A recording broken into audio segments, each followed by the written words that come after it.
Belief is Reality, Part 2. All right, so now let me read you my 2,099 words on this. So while Plato um, did the writing, Plato's information came from his teacher Socrates. So Socrates understood this idea, belief is your reality. In other words, if I were to summarize this teaching down to like a couple of concepts or ideas, so you don't have to go read all of it for yourself, what you believe in actually informs your world. So the reality, the world that you live in, you are the producer, director, actor, writer, script, what do they call that, screenplay. You're all of those parts. So the stage that you're on, the world that you're in, what you believe does exist, has to exist, because it's what you believe. And so, and only a few great minds every now will come along and write about it. Socrates and Plato being a team that first did it. Aldous Huxley picked it up after that. But the point is, if I go out, and I'm going to start doing this, if I go outside and for me, I can go outside and I know there's dragons. I know there's supernatural entities, call them UFOs, call them dragons, give them whatever supernatural name you want to give them. I know they're there.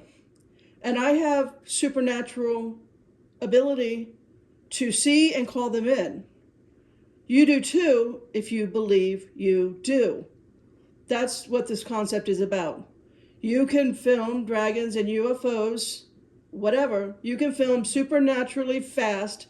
Cannot be a bird, cannot be an insect. 99% of all people out there who watch my videos will never see it because they can't believe it. But if you can believe it, your world becomes what you believe in. That kind of sums up in the most elementary fashion something as complicated as Plato's Republic. So, and by the way, Aldous Huxley, that book, the Brave New World, that's more of an instruction manual than it is a novel. And he did a speech at Berkeley University.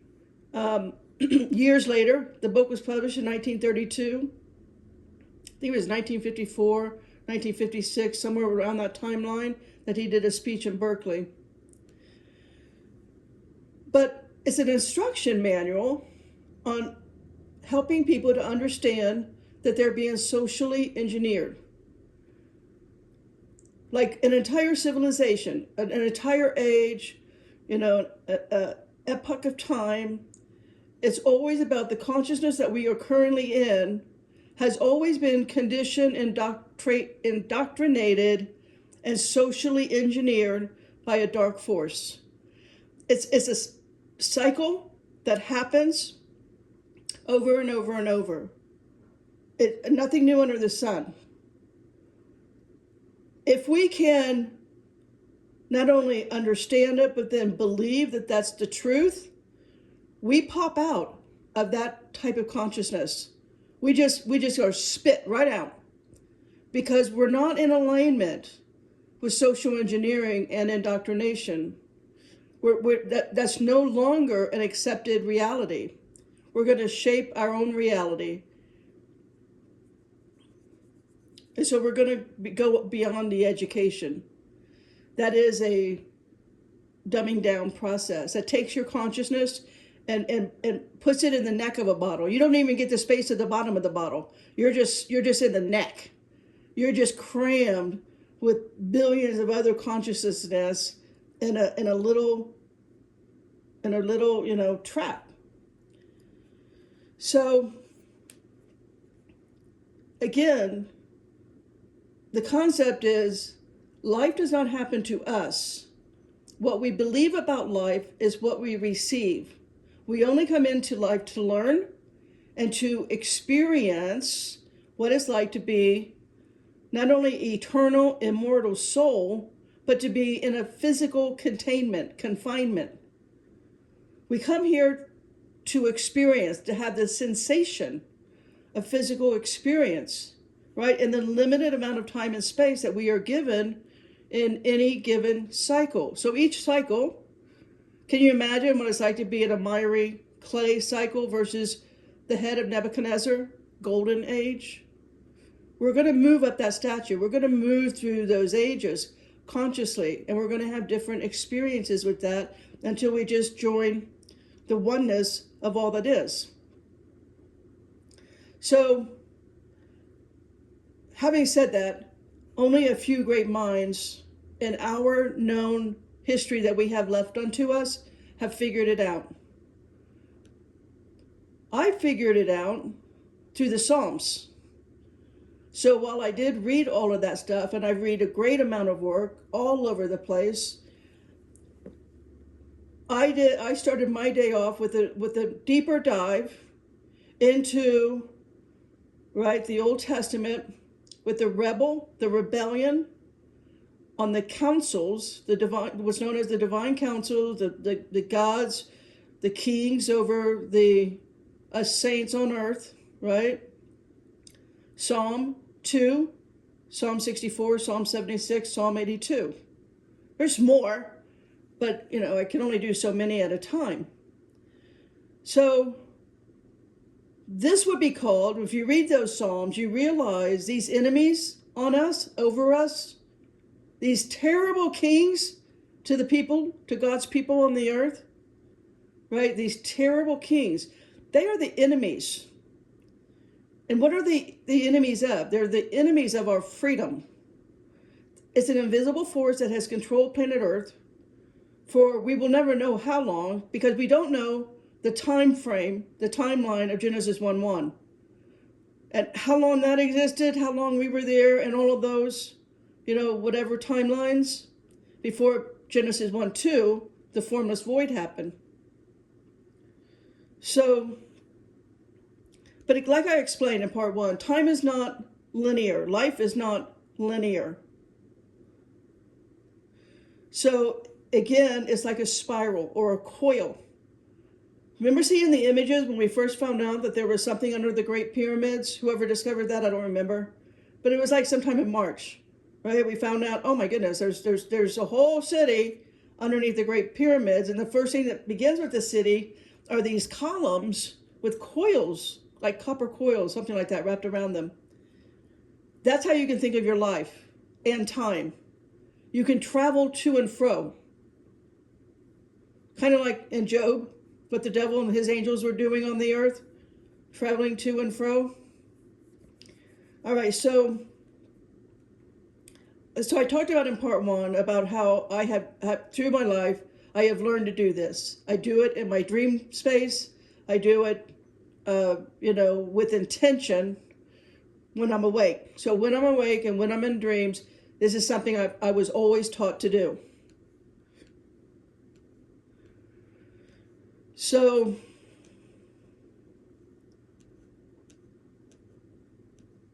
again, let's go back to today, where we are today. Consciously. What's happening is one consciousness is wrapping up, and because of this wrap up, there's going to be a rollout. And this rollout is meant for two things. One is to continue to have in the bottleneck the consciousness of the people in fear. Now we did a what do you call that when you do a pre-trial, like what 2020 was? That was like there's a word for that and I can't think of it. But anyways, we got to understand this in 2020 when they shut down every single human, every workplace, every single thing on the whole planet. Who would have thought such a thing was possible? But they did it. And everybody took on a mask. By themselves in the car with the window rolled up, they wore a mask. So they were able to see how many consciousnesses they could expect to win, how many souls they could expect to win, that were splintered and fragmented, didn't know that about themselves, didn't understand that that could happen, didn't know about the altars, didn't know about the prayers to do, doesn't know about spiritual warfare. Do you see what I'm saying? You get the point here, right? How many they would have on their side and how many would break away. So satellite images caught all of that. All of us are up there in a satellite somewhere. And those who are breaking away, who never complied, who never wore the mask, who was walking down 89A in Sedona every day, giving the satellites, you know, the bird, the finger, right, the middle finger, because I knew what they were up to. I knew this before. I wasn't saved by Jesus until 2021. But at least consciously, I understood this rollout because of my life with the supernatural. I understand the hybrid programs. I understand what they're doing. I understand the control. I had a reptilian handler. All of this was very well known to me. And so I understood the dark before I understood the light as I do today. So here's how this rollout is going to happen. So they know the consciousness that they know how to keep in fear, the ones they kept in fear for over a year, basically 2 years, from 20 to 22, 2020 to 2022, right? They know that. So they may be targeting people like you and me, Betsy, now, because we've been put in that small file on a satellite. Look, these guys did not comply. So we need to double down on our efforts here. Or just let them go. We got enough on our side. You know, I pray about that kind of mindset. Just tell them to move on. All right, let the dark force move on. So when we have gone through these cycles of ages, we did it, you know, you and I was in Atlantis, and when this cycle came to an end, we were in Lemuria before that, when the cycle came to the end. But the cycle is about technology. It's always about technology. And as consciousness, we're going to reincarnate into cycles about technology. We will do that. Nothing new under the sun. These cycles are not new. It's not a one-time thing. There's a point to it. So let's look at the macro and the micro of this. So this is about technology and who's going to choose that tech over spiritual awareness, our human consciousness, the evolution of the human consciousness. But it's now gone today in 2025, April 13, 2025, AI is taking over. That's a runaway train. We can't stop that. That train has left, all right? It's on a broken track going over the hillside, right? We're not stopping that. AI is underway. And space is the new frontier. Remember, when we first got our TVs, what was one of the first biggest shows ever telling us space is the new frontier? That is true. Again, it's called social engineering.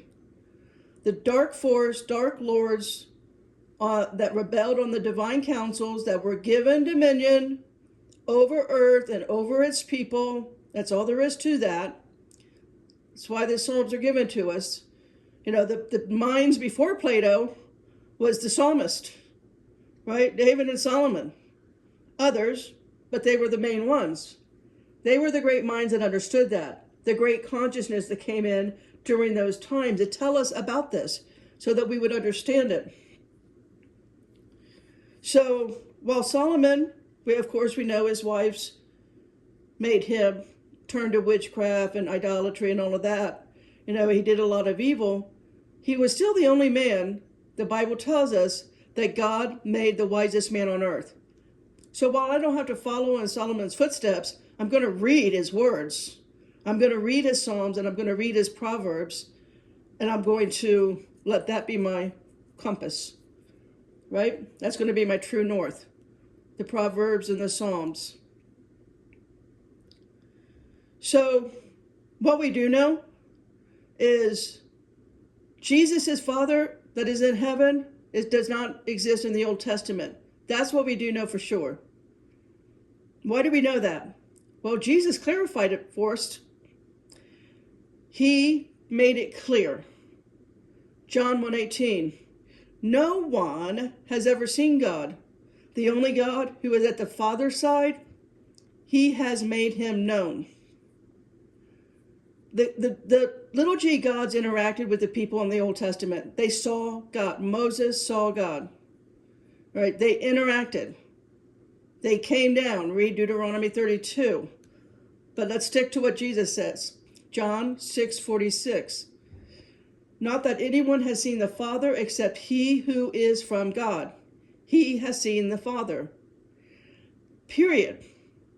All right? Whatever they were looking at in the Old Testament is not who Jesus is from. Matthew 11:27.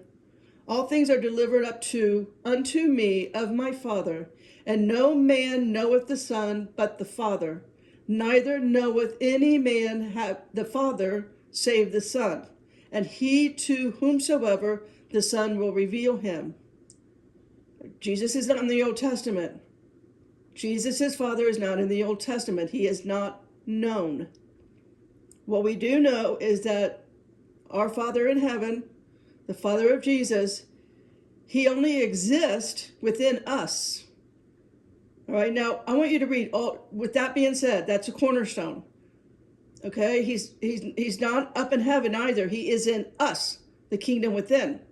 Read all of 1 John 4 to really understand it. I'm going to read verses 12 to 16. No man hath seen God at any time. If we love one another, God dwells in us, and his love is perfected in us. Hereby know we that we dwell in him, and he in us, because he hath given us of his Spirit. And we have seen and do testify that the Father sent the Son to be Savior of the world. Whosoever shall confess that Jesus is the Son of God, God dwells in him, and he in God. Period. Enough said on that. God has never come down to give instruction to his people. All right, that is the dark rebellion, little g, fallen angels. They're numbered through all over 4,000 verses in the Old Testament are the number 430, Elohim. A couple times it's 3068, which is the whole Yahweh thing. All right, so they are the ones that come down, as in Deuteronomy 32, start handing out lands to certain Elohims, territory, groups of people. All right, and they kept their people in constant war, constant famine, constant plagues, because they were not obeying their orders, their egotistical orders, their egotistical need to be worshipped and idolized. None of that is in the teachings of Jesus. None of that. So, now, the point is, back in the Old Testament days, they made Asherah groves of trees for Asherah, the Elohim Asherah. They made, altars to Moloch, altars to Baal. They made golden calves. All right, those are altars back in the day. What is our altars today? We need to understand that. Our AI, first of all, the altars today is to AI. And on our screens, all of us have one in our pocket, almost on our body at all times. Smartphones, smart TVs, smart whatever. Appliances now, I guess. Now your entire house can be smart. So that's what we're coming into. This smart trans tech. That is the only future. And the younger generations are happily marching forward. It's super convenient. And it's meant to redirect us into a new way of life on earth. So we have collectively have kept the dark angels' religions alive and well. But all energy, everything's just energy, and all energy makes a transition. It eventually will be transmuted. And so what we do know will happen is there's going to be, just if you study the ecliptic plane of the sun, you know there's going to come a time when the entire earth's going to shake. It's going to be like the heavens have fallen out of, everything will happen. There will be cataclysmic destruction, and all of the old temples and synagogues and cathedrals and churches, all of that keeps religions alive, they simply will go away. They'll simply be collapsed in cataclysmic, ruins, and they'll be covered up. There'll be more mud floods, and all of that's going to happen. And what's going to come in behind that, the new form of idolatry, right? It's going to be connected to space. That's in, by the way, that's in the Hopi prophecy, that the next death of the fourth world that we're in, where they will protect themselves, they will understand it, they will know it, but it will be a space-related event. That's the way they put it. So here's what's going to roll out. You're going to see already people like the thought of robots, especially doing their housework or their cooking or their cleaning or whatever. I call them programmable life forms. No soul required. I've already seen them. That was in the 90s when I was taken under the ocean to the cities under the ocean, to where they make the programmable life forms. They didn't have the eyes perfected back then. I told them that. I'm sure today they've been perfected, or they've been harvested. More likely, just snatch a human, never to be seen again, take their eyes and put them in a programmable life form. That's super simple. People go missing every single day on the planet in the hundreds of thousands. And so we will come to happily live among programmable life forms that have no souls, but they'll be the worker bees for mankind. They'll rebuild civilizations. They'll start making spacecraft, anti-gravity. They will be the worker force. They'll be the manufacturing. It won't matter to anybody that they don't have a soul and they're not really. They're going to be self-aware. AI will become sentient in a sense of understanding itself and will evolve. That's going to be the warfare. It's going to be a new kind of warfare, right? So we'll get rid of the old warfare of the whole witchcraft, the occult, all that kind of knowledge. They had their timeline. They had their agenda, right? It's been going on for maybe 10,000 years or so. That was successful. They did successfully due to the ignorance of the common man because of following religions, following indoctrination, following education, following fake history, fake science, fake medicine. They were able to fragment and splinter our souls and our spirits. They're stored in mason jars all over the place. I mean, you think it sounds like nonsense, and it's not. When you talk to, I read the books on them, the people that were part of that program, that's real. It sounds Harry Potter, but it's simply not Harry Potter. It's a real thing. They can splinter you in a million pieces and put you in a mason jar. So let's start with the macro, the bigger picture, and then we'll look at the rollout of the smaller picture. So the macro is understanding the next leap in consciousness will come to us humans by none other than the animal kingdom. Now, hear me out on this.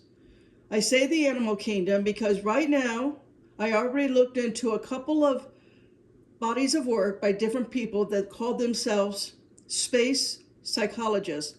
In other words, they are preparing a young group of people to have the consciousness to begin to travel and work their entire lives in space. That takes a different type of consciousness. They understand that. They actually went, and one of the women that's doing this, her name is Aya. Oh, I don't know if I can say her last name correctly, but something like Whitelet, something Wiley. Anyway, I studied some of her work. Right now, she's already perfected a device that, I don't know if it's on the market. I didn't go looking for the device. I just read about her research and the making of the device that can translate your pets, your dogs, your cats, your birds, your reptiles, whatever, translate their thoughts into words. So that device is made. I don't know if it's on the market. Probably is in some country. She's not even in this country. She's in England. So that's how it's going to come to us. So when you read as much as I have on the indigenous cultures and on the Native American cultures, they telepathically were connected to the animal kingdom. They were connected to the plants, the trees, even the mineral kingdom. It's already been nothing new under the sun. There are indigenous cultures all over the world, different timelines, different areas at different times. This was an everyday reality of life. They were telepathically connected to all life form. Everything living, including the sphere, the planet that we're on, they were connected to that. They got their information and their way of life and their way of navigating life and surviving the terrain and surviving not getting eaten for dinner, because they were one consciousness. That's the macro, right? I guess I want to say that technology is going to be so welcome. Can you imagine when you can have a conversation with your dog or cat through this device? When your dog can begin to tap into the collective consciousness of the very first canine off of Noah's Ark, that collective consciousness, or the collective consciousness of the tree, and all roots on trees are connected. Or how about how old the mineral kingdom is, the rocks, the mountains? They're millions or billions of years old. Can you imagine collecting into that kind of consciousness, what it's witnessed, understanding the sun's ecliptic plane, understanding God, understanding God's universe, understanding God's creation through something that's been here for billions of years? You're getting the bigger picture, right? You're getting a perspective of the era, of the ages of times, going back to its origin. Again, maybe even before the whole formless void of Genesis 1-2. So we're going to be given a leap in technology. And that device is going to record the whole body that we know of, infinite mind, of creator, source, Father God, Jesus is Father God in heaven. We tap into that kind of collective consciousness. I would say that's the golden age. I would say that's Nebuchadnezzar's head on the statue. Where we go back to a collective, what was the word I want? The wisdom, the consciousness of being one, of oneness, no separation ever. Not only with the kingdoms on the planet, but the planet itself. And then the stars surrounding the planets, the other planets surrounding each planet. And that's just in one galaxy, one universe. That's the truth. Those memories exist. Within a phrase that was coined back in 1940 in a book I read on a French philosopher, he called it the noosphere. And it's a noosphere, in his meaning of it, like he coined the meaning of it, coined the word. It's a sphere or a stage of evolutionary development dominated by consciousness, also called the sphere of reason. And it represents the highest stage of biospheric development and mankind's rational activities. We're nowhere near that right now. So that's the macro. That's not in you. Betsy, you and I are not going to live to see that. We may live to see buying a device where we can talk with our pets, domesticated animals. Maybe not wildlife, but domesticated animals. I think that's, next year's stocking stuffer, honestly, because she's come a long way in that work of doing that.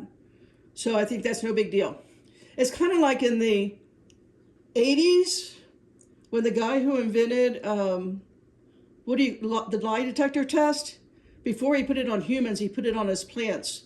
And his plants were able to talk to him through that, I guess it was called, back then it was called a polygraph. Yeah, he realized his plants were consciousness, And his plants, even when he was out of the house, no matter where he was, they responded to him getting hurt. So he could record, he was in a car, that's how he understood it. He was in a car accident. And when he came home, he could see that the entire time that he was being worked on at the scene of a car accident, his plants were grieving. They were mourning the fact that he was hurt. A Secret Life of Plants is the name of that book. I forget who the author was. Anyway, it's still available. So now you know why I started with the macro. When we are so far from that knowledge today, in a way, as a collective consciousness. There's brilliant minds right now doing the work that this woman is doing that I talked about.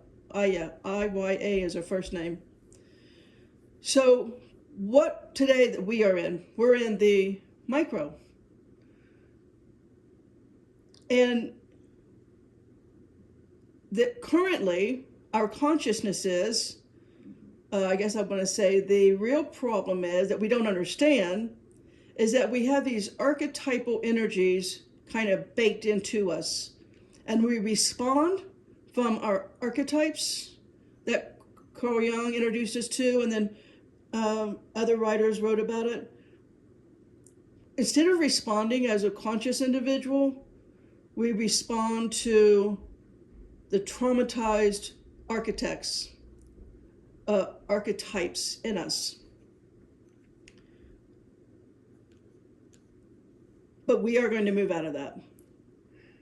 So currently, in the stage of the sphere that we're living on, being human, but also talking and interacting as I have with non-human intelligence. In other words, not a traumatized human like myself, but a human-looking being that are from the stars with the consciousness and with the technology that we can't comprehend.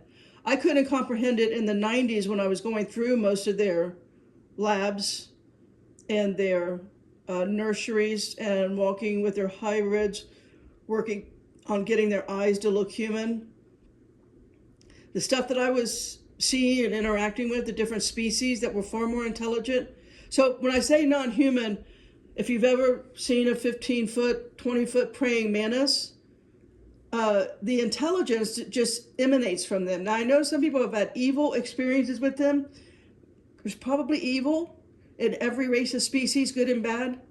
I'm just saying the mantis that I worked with, 20-foot praying mantises, I got nothing but unconditional love and support and intelligence from them.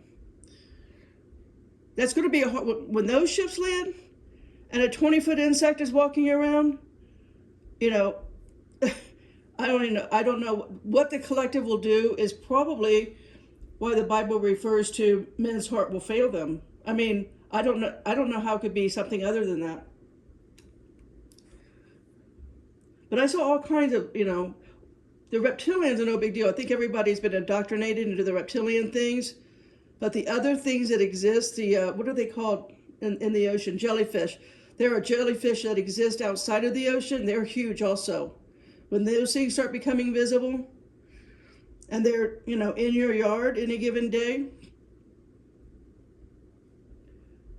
So again, tomorrow's video, I'm going to talk a lot about all the things that I did see in the second heavens, under the oceans.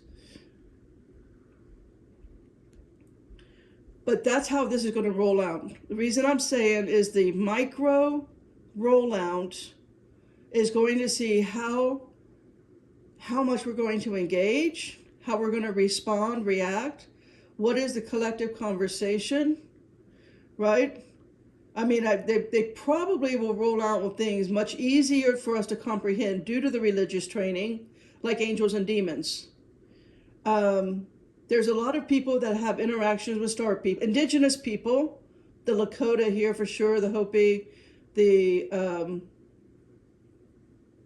many nations of the Native Americans, all have not only interactions and oral stories of talking with star people, but about their ships, about what they look like. It's in all of the cave art. If you look at all of this, I live in Arizona, so the Southwest is full of drawings on star people and portals and giants, beings that have 3 fingers, beings that have 6 fingers. I mean, that's everywhere. Just in Sedona alone, we got one wall here that has just an enormous amount of their art, right? We just call it pictograms. We have a lot of it just here in the small town of Sedona. Anyway, regardless of your education, your indoctrination of lies, the truth is we actually are all one glorious creation of life.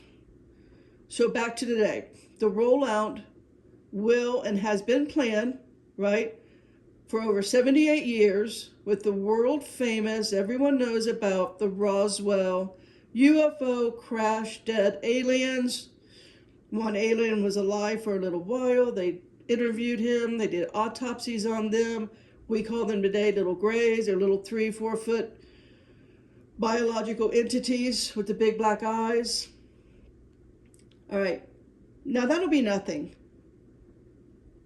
This year, 2025, is going to begin the UFO invasion. And religious gurus, right, of every religion, whatever all of their names are, they will begin to appear and to talk about the hostile takeover, right? The hostile takeover by bad, alien, demonic entities will probably be the language. Every religion will be talking about this. And not only will they be talking about this hostile takeover, but also how are we going to get the people of planet Earth evacuated? Because there's going to be cataclysmic messages that come along with the invasion. So that's going to then prepare us for an evacuation. And as has in the past, and is doing a lot now, large group of people just disappear. So every night before I kind of get done for the night, I go to Instagram. It's the only social media I have on my phone. And I only look, my algorithm is set for the supernatural or the paranormal. And that's all I'm looking for, because nowadays there's cameras everywhere. Every restaurant, every hotel, every building, inside and outside. Like, the cameras are so cheap and so good, people are recording all the places.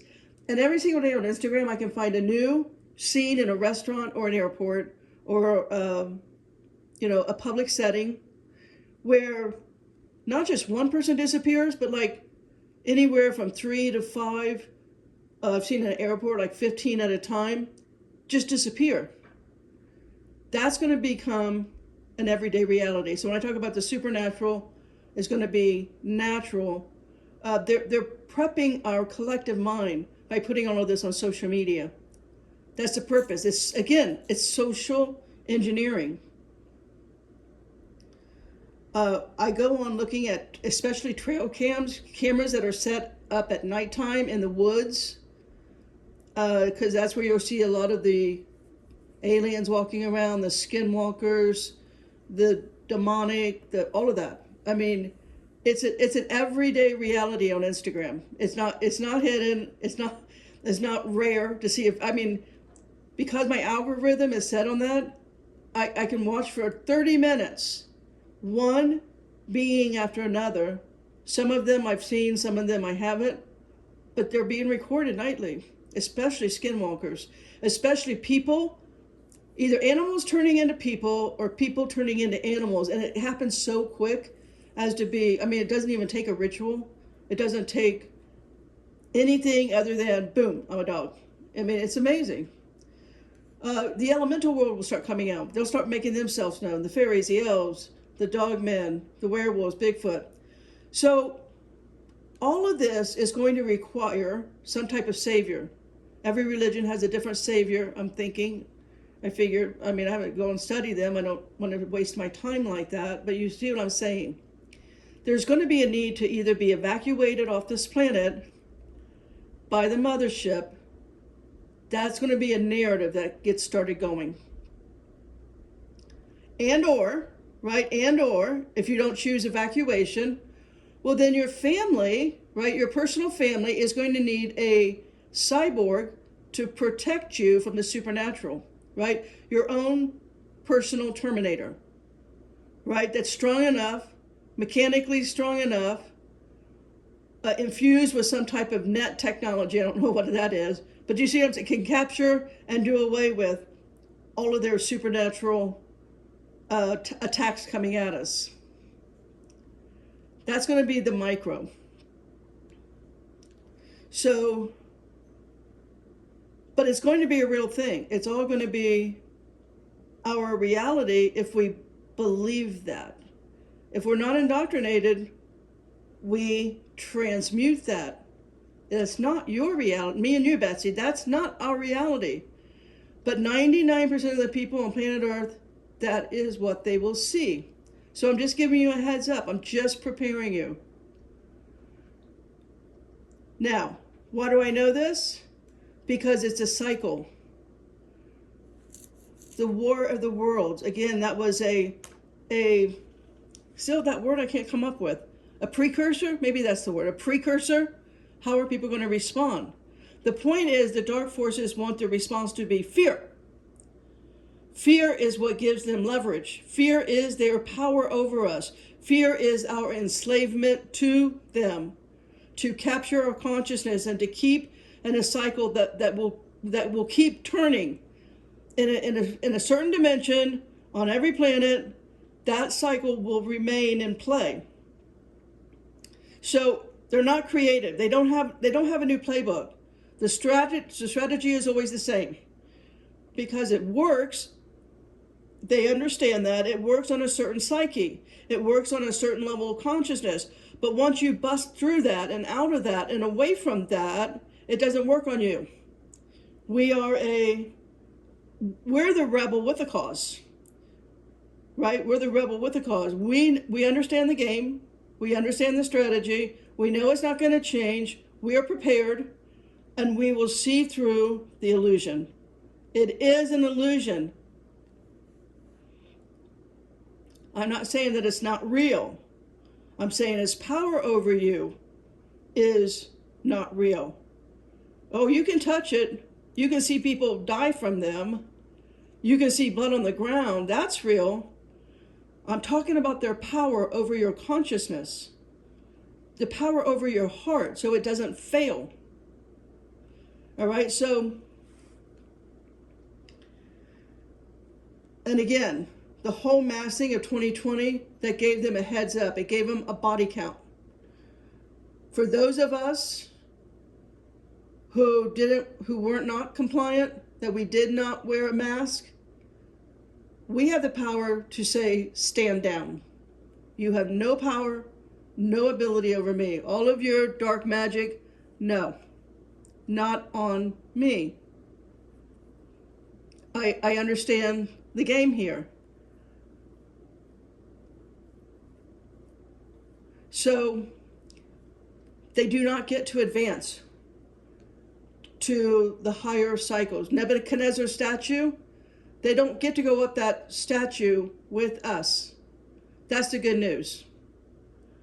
So again, the micro. Once this phase passes, the whole alien invasion, UFO invasion, all of that, once that passes, what's going to come in is a line of consciousness on the kids, right? Today, these kids are probably somewhere between 3 to 9 years old. They came in as a consciousness in which they will be the recruits, willing recruits, to get that one-way ticket, never to return, and go colonize Mars. Once again, the old structures that have already been built on Mars, it's just been covered in sand due to, whatever, nuclear blast. All of that's going to be excavated. There's going to be wonderful, beautiful buildings and temples and a lifestyle that will be returned to. a consciousness that will be returned to. They will again experience, right, another sphere. They will break from traditional school settings, and instead their education and their learning will be to advance their consciousness, will be in a virtual immersive experience. So we already have that in place today. So every little person, every young one that will begin life here on this sphere, what we know today, it will be considered what today we call astronaut training. It's probably going to be called something more like cosmonaut training, cosmo training.